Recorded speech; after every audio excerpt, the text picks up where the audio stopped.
Berapa banyak notifikasi yang kamu dapatkan hari ini?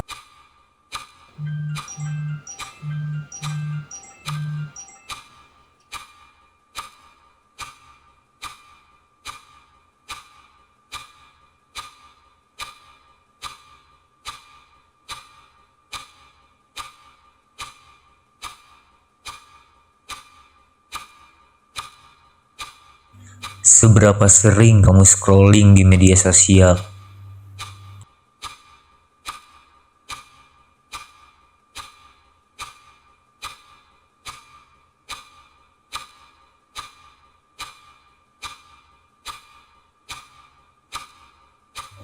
Berapa banyak waktu yang kamu habiskan untuk scrolling di media sosial?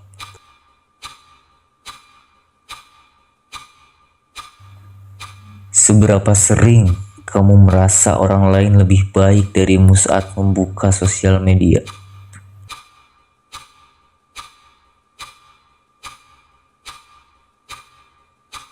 Seberapa sulit kamu melepaskan HP-mu saat berkegiatan?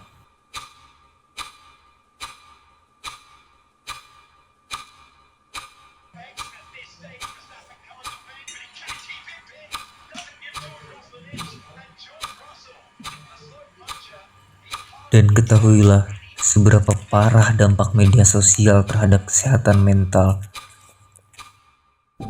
Halo teman-teman, lu pernah nggak sih ngerasa semenjak jadi mahasiswa, kita tuh semakin berkaitan dengan yang namanya sosial media. Mulai dari waktu PKKMB, kita diwajibkan buat mengupload video perkenalan ke berbagai media platform.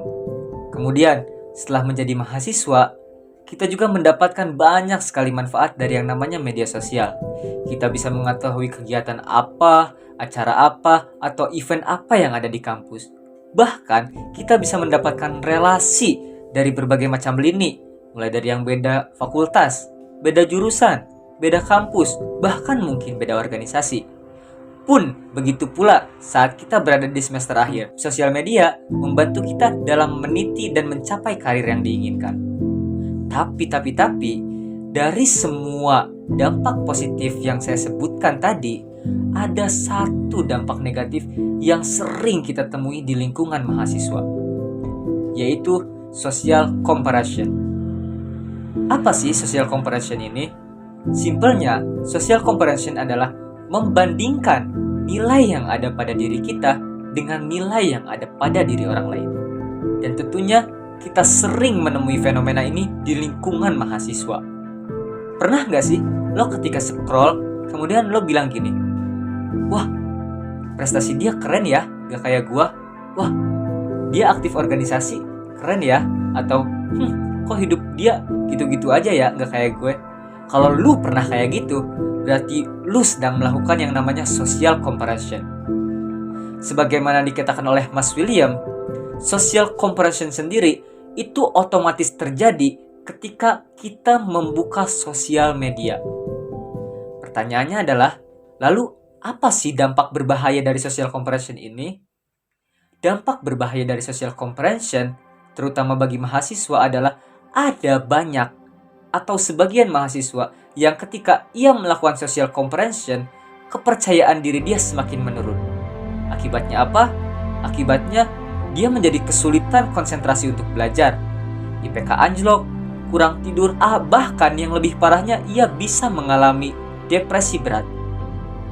Hal ini sejalan dengan data yang kami analisis bahwasanya dari 5.000 orang dengan range umur 18 hingga 25 tahun, 29,4% diantaranya mengalami level stres tinggi diakibatkan sosial media.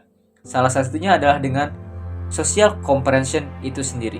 Terus, gimana sih cara kita ngilangin dampak dari social comparison ini?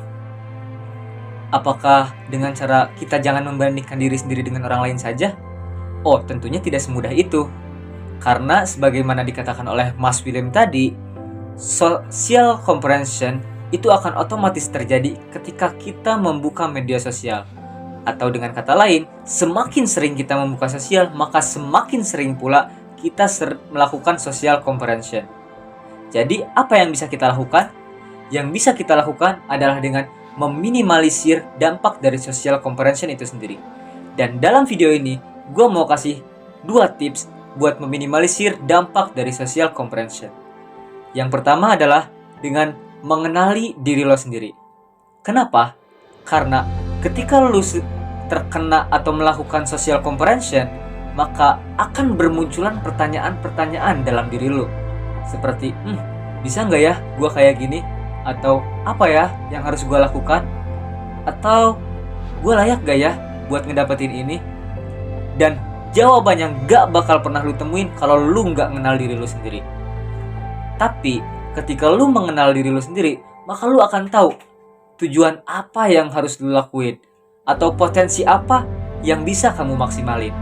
Yang kedua adalah dengan cara mengenali emosi pada diri lu sendiri. Ketika lu lagi sedih, usahakan jangan membuka sosial media, atau kalau perlu uninstall untuk beberapa waktu.